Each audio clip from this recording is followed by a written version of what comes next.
Thanks for tuning into our podcast. We love having you here, and it's our mission to bring you all the latest and greatest tips, skills, and know-how to make you the best that you can be. We know that you have it in you, and we're going to show you how. Now, let's get started.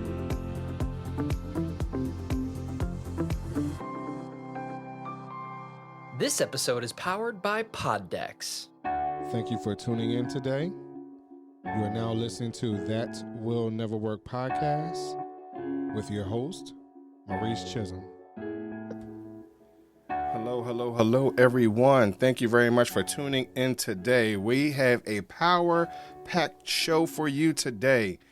This gentleman that I have for you, he is a multi-talented individual with a passion for entertaining and educating others. We will give you a full bio via his links down in the description as usual. But one of the things that we're going to talk to you about is overcoming adversity and disruptions and causing disruptions, whatever it is, to get you to the next level. This individual, he had to overcome multiple surgeries to repair and rebuild his vocal cords. And some of us don't know how to get over that hump or that disruption, if you will, to move forward. So this person, he utilized that to ignite the critical spark needed to transform his work from a personal curiosity to a professional mission. And that's to help others and organizations identify the one change that can change everything. I thank y'all very much for tuning in today. Let's get right into it today. I bring to you none other than Mr. Gregory Offner. Mr. Offner, thank you very much for tuning in today. Maurice, it's a pleasure to be here. Thanks for having me. Sure, no problem. So, as you heard in his bio, and we're going, like I said, we're going to have it, the link in the description. But just explain to the audience how you were able to utilize something like that to ignite where you are today. Well, we generally make change either out of frustration or inspiration. Mm-hmm. And most of us think that inspiration is going to be the source of change when actually, if we look back throughout history, it's really frustration. Mm-hmm. Isn't that frustrating that we have to wait until we're frustrated to really make a change? Right. And so I, over the course of my life, had built up a career during the day as an insurance executive and a career at night as a dueling piano player. And so for me, life was kind of comfy. I got to do a job that paid very well during the day, and I got to do a job that I loved very much at night. And so when you're in that place of comfort, which some of your listeners may be thinking, all right, am I in a place of comfort right now? Well, if we're not moving towards what we want, there's a good chance that we're in a place of comfort. I lived my life for a long time trying to avoid what I didn't want, which was to have that arrangement that I had going for myself shaken up. Right. And in doing so, I never really pursued what I wanted. Well, life has a funny way of giving us exactly what we need. And in 2015, I lost the ability to use my voice. And it required several surgeries to repair and rebuild my vocal cords so that I could speak again. At one point, doctors thought I would never be able to use my voice again. Wow. And as I went through that experience, Maurice, I decided that I wanted to use this as a springboard. I actually had no other choice. I got to a point where I was so frustrated. Wow. I was so upset that I looked in the mirror and said, do I even want to be here anymore? Wow. And when I hit that point, I said, okay, this is a message. Go do something. And so I started interviewing other people that were doing interesting things that excited me, things I thought might be neat. And what I found was this world of thought leadership as a keynote speaker. And I made this transformation, not overnight. It certainly seems like it if you look on paper, but I made this transformation now to where I run and own my own firm. I work with leading organizations around the world who want to engage their people, create a culture of highly fulfilled, high-performing leaders, and I help them navigate both the practice and the mindset of creating disruption within their organizations. Wow. So in that, how would someone go about that in a peaceful manner, if you will? Because sometimes people might think of that word disruption and it can have a negative mindset, if you will. So how can someone do that within their lives without it causing such a major stir, if you will? Sure. Well, the first step, Maurice, is to identify exactly what disruption means, because it's a word that people throw around a lot. You hear it all the time. I mean, sometimes you can even walk past a building that's under construction and they say, "Pardon the disruption." Right. What does that even mean? Right. So we define disruption as a change that sustains and sets a new standard. So from our definition, there are three things that we're looking out for before we can classify something as disruption. One, is it a change? Is something different? If there is something different, is it going to sustain? And the last part is, will it set a new standard? And where folks get tripped up in this definition is they go, well, so like you make a big change and it sustains and it sets a new standard and then you're done. No. Disruption is constant. You know, we used to communicate by Western Union. Somebody would ride a pony somewhere with a letter, and now we've got a cell phone. But there's a whole lot of disruption that happened in between. Right. And we're never going back to a world where our phones are tethered to the wall with a cord. So the cordless phone was a disruption, but then so was the cell phone. Right. And so will whatever comes after it. So the question you asked, how do we do that? You know, if you take what we were talking about earlier, the one change that can change everything, how do you change everything without changing everything? You know, because that seems daunting. Right. The first step is to get clear on exactly what it is that we want our outcome to be. And where I see so many people fall short, where I fell short a lot in my life, was in the way that I chose goals, the way that I chose objectives. We're inclined to conserve energy. Human beings are built as energy conservation machines. You may not think about it if you look at our carbon footprint, but when it comes to our bodies, when it comes to our bodies, we're built for laziness. And that's not a bad word. I'm not using laziness as a bad word. I'm saying we are supposed to be efficient, effective, and then rest. So what does that mean when it comes to thinking about goals? Well, it means that our brain, which takes up only 3% of our body's mass. Think about this statistic. Your brain is 3% of your body mass. It takes up 20% of your calories. Wow. 20% of the energy you take in every day in the form of calories goes to operating your brain. So our brain is really hypervigilant about when it has to expend energy and when it can conserve energy. And unfortunately, we tend to conserve energy when we're setting goals.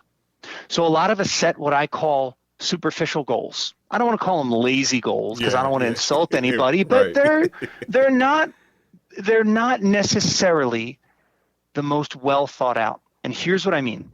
You take the classic New Year's resolution, I want to lose 10 pounds. Right. Maybe that's I want to lose 30 pounds. Maybe that's I want to lose 100 pounds. Whatever it is, fantastic. Right. Nothing wrong with losing weight if that's a goal of yours. But here's the thing. There's a question we can ask ourselves after we state a goal, any goal, that will help us get clearer on whether what we just said is actually the goal, or does it just sound like a good goal? And here's what I mean. What will losing 10 pounds or 50 or 100 allow you to do or to feel or to become? It's an interesting question. What will, and it doesn't have to be losing 10 pounds. It could be becoming a millionaire. It could be buying my first home. It could be getting a new girlfriend. It could be getting rid of a current girlfriend. It doesn't matter. Whatever the goal is, ask, what will this goal allow me to do or to feel or to become? And then there's going to be an answer to that question. That answer is likely closer to your actual goal. You know, I wanted to lose weight. A couple of years ago, I'd gained a few extra pounds, at least too many for my liking, and I wanted to lose weight. So I said, I want to gain 10 pounds or lose 10 pounds. But really, I wanted to lose 10 pounds because I didn't like the way I looked in my clothes. So what I really wanted was to look better in my clothes. Well, maybe I don't even need to go to the gym. Maybe I just need a stylist and different fitting clothes. Now the goal has changed, because what happens is a lot of us set goals that sound good to our friends, but then we don't really follow through on it because it's not really what we want. You know, losing 10 pounds is hard. Buying new clothes is easy. Maybe that's really the goal, is to look better in our clothes. So people can create disruption in their lives, Maurice, just to sort of simplify that, People can create disruption in their lives by getting crystal clear on what it actually is they want to have happen next. So in that, as I'm listening to you, I think what happens, we get consumed by society and or our community. Community being our jobs, whoever we're surrounded by. I think sometimes we get consumed by that and our goals get cloudy, if you will. And so just for conversation's sake, I used to work for a health insurance organization here in Philadelphia, and just listen to what everyone's goals were. It was based off of what they heard someone else say. And so how would you encourage someone to explore their own personal goals, or how would you say for them to find that without hearing all the noise and the chatter that's around them in the society? Man, that is an important, that I'm pausing like that because you told me this is about a 15-20 minute podcast, and that could be an hour right there. But this is such an important question that you're asking. And you and I both live in Philadelphia. Yes. And so, we can use examples of the communities around us and how challenging it is for some people to lift themselves out of that community when they truly want to. Right. But instead of talking about a specific example, let's talk psychology. The interesting thing about the psychology of change, one of the interesting things about the psychology of change, is that my world can change without me doing anything. My world can change simply by Maurice's world changing.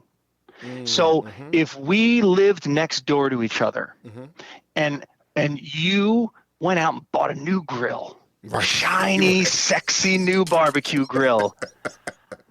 Right. I tell you what, there might not have been anything wrong with my grill the day before, but when I come home and I see that grill back there, all of a sudden I'm thinking, maybe I need a new grill. Right. You're right. My life changed because your life changed. And sometimes that's a good thing. Sometimes if we surround ourselves with capable of.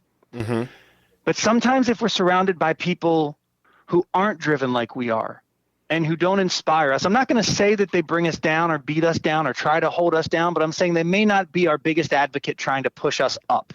That can make it very challenging for us to change. And it's important that we guard our circle of friends ferociously. There's there's an author, a speaker, a mentor of mine, Jim Rohn. Okay. And Jim Rohn had a saying that if your best friend puts a drop of cyanide in your coffee, it'll kill you. So guard your coffee. It doesn't matter who the person is, but if they're polluting, and that's a strong word, if they're polluting your goals, your sense of self, then we have to ask ourselves if they're really in our corner. Are they really a friend, or have we just known them for a long time? Wow. So I was listening to one of your, you was on one of your videos on your website, and you talked about how you were listening to the song Rosalita. And so I want y'all to go to his website. Again, links will be in the description to understand what I mean by this Rosalita, right? But there was this point in here where he talks about jump a little higher. And so in that, sometimes I think that depending on what's being said to us will drive us to go to another place, if you will. Like you said, something about our friends or whatever. Sometimes we get motivated by that. As you say, the shiny new grill or whatever it is. But we don't always understand on the back end, because we're not fortune tellers. We don't know what the future's going to bring, but we don't know what's going to happen moving forward. So, and whether or not we can actually reach that goal that they have, and we get frustrated in that process.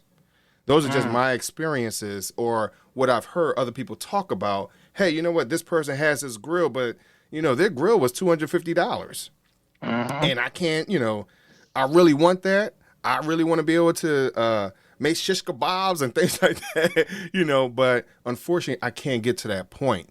So, Well, Maurice, I mean, what you're saying right now is a perfect example of getting clear on our goal. Right. First you said, I want a new grill, and then you said, I want to make shish kebabs. So we have to ask ourselves, do I need a new grill to make shish kebabs? Right. You don't. we create stories for ourselves about what's possible, what's not possible, what we need, what we want. We fill in the gaps. Mm-hmm. And the challenge is, if we're not careful about how we fill in the gaps, our brain defaults to negative. Mm-hmm. So let's say, and this happens in the world of dating all the time. I get to work with high school students, and it's so funny. I see young men and young women, and now it's less of a phone call culture, and now it's more of a texting culture. Right. But it's like, if you send a text to somebody that you're trying to start a conversation with or start a relationship with, and all of a sudden the three dots show up, and then they go away. Right. Immediately, what goes through that person's brain is, oh, they think I'm an idiot. Oh, Right. They don't like me. Oh, they're laughing at me about the text. Oh, man. And so we don't put ourselves out there because our brain fills in the absence of information, generally, with worst case information. So we have to train ourselves. And you brought up something that I think is really important to talk about, the frustration that can come with growth. Mm-hmm. Anyone who's ever gone to the gym or ever seen a weightlifter with big old muscles, you have to understand that the way they got those muscles was through immense amounts of tension and then intentional release. You can't pick up a 50-pound dumbbell, walk around with it all day for 7 months and expect to get muscles. Right. You're gonna get in trouble. That's what's Right. gonna happen. You have to put that dumbbell down, then pick it back up, then put it down. So how does that apply to shooting for a goal or feeling frustrated? Well, what we're really good at is looking at the rags to riches story and going, I want that. Right. We see the person that goes on Shark Tank. I mortgaged my home. I gave up everything. I've been working for 15 years. I've got nothing to show for it. And Damon John goes, hey, I'm going to give you $100,000. I'm going to partner with you. I'm going to give you whatever you need. We're going to make this work. Oh, my God. Well, what we didn't see was all of the little progress points that happened along that person's journey. We just read the book about the amazing rags to riches story. Right. And so here's how we overcome that sort of social bias that we have. We start to cultivate a practice of gratitude. Wow. Because it's really about the small wins that build. Right. Wow. I mean, we're jumping all over a bit, but if you think about investment mentality, why so many people don't invest is because they put money that's in our pocket now into an investment account, and it goes down.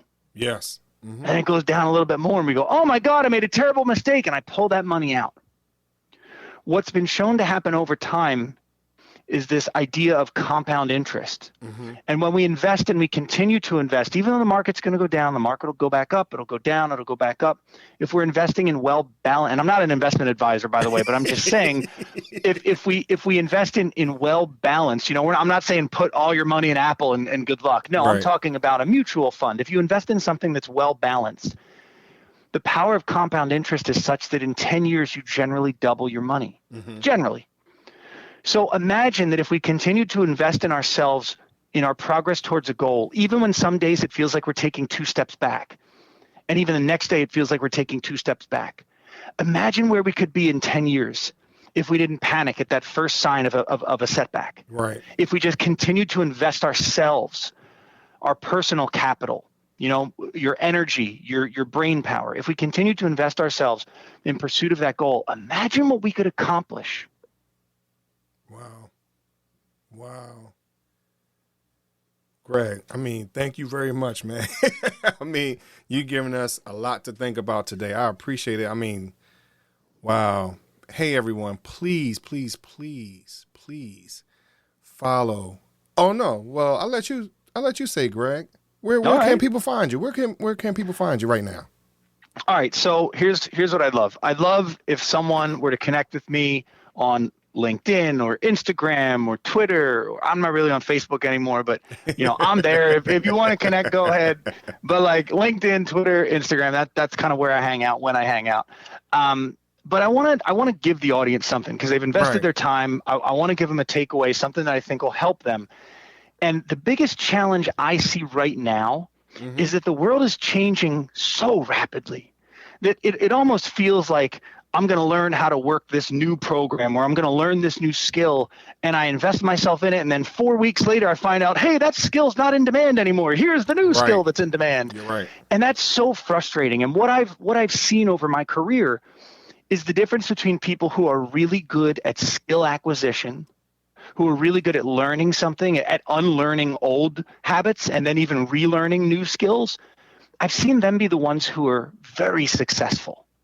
And I realized there's a process to that. There's a really simple process to that. I call it the performer's process. And I've got this little video, it's actually a couple videos, that explain how it works. Just really easy to watch. And I'd love to give that to the audience. So here's how they get it. They text the word perform to 33777. So just text 33777, text the word perform.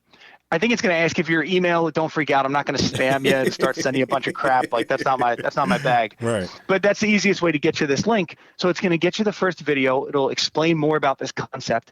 And then when you want to create disruption in your life and your business, when you want to create change, when you want to learn a new skill, you can use this process to do it quickly, simply, and effectively. It's going to put you ahead of everybody else if you actually do it. I'm telling you. So that's my gift to your audience. If they want to follow me on social, I'd love it. Maurice, this has been so much fun chatting with you, man. It's great to talk to another fellow Philadelphian. This is awesome. Right. You know, we don't come across each other too often, if you will. I know. But when we do, we're loud, right? We can't miss each other. Yeah, I know, right? But, you know, Greg, I thank you very much for coming on today. But, you know, like I ask every other guest that comes on, you know, my would you rather question. So today I'm asking you, would you rather pick between a fork in the road or choose 3 doors? It's such an interesting question, because it on one hand, it comes down to odds. I mean, are the odds 50-50 or are the odds 33%? I think I'd always take the fork in the road. Okay. I don't know if it's because of that poem, you know, I came to a fork in the road, I took the one less traveled or whatever it is, you know, but I think that's what I'd pick. I'm curious, how do you answer this question? So for me, I too would pick the fork in the road. And interesting enough, I was like one of the other guests. He said because he wanted to peek down the road, if you will. So I think that's for me too. I kind of want to peek a little bit. But I think the less choices I have, the easier I can deal with the outcome, whatever the outcome is. Because I will always question if I pick the third door, whatever the third door might be, the one furthest to my left, if you will. If I pick that door and I don't like that choice, then I'm going to beat myself up not choosing door 1 or door 2. So I think for me, I would be a little harder on myself and criticize myself more if I had more choices. So it's easier to pick between the 2 for me. It is easier to pick. There's an interesting study about why Costco doesn't have as many brands of peanut butter on its shelf as if you go into like Acme or ShopRite or whatnot. Right. And it is because the overabundance of selection actually makes it harder for us to make a choice. Right. So there's a lot of psychology behind that. But it's interesting. I saw a quote the other day that said, if you don't like the road you're on, you can always choose a new one. And so to your point about peeking down the one road and trying to decide it, even if we go down a little bit and we decide it's not the road for us, you can always go back to that fork and take the other one. Right. Yeah, man. So, you know, Greg, thank you very much, man. I appreciate you spending time with us today. And it's a pleasure, Maurice. Again, everyone, his link is in the bio. And be sure to text perform at 33777. Thank you very much, Greg. That's the one. Thanks, Maurice. All right.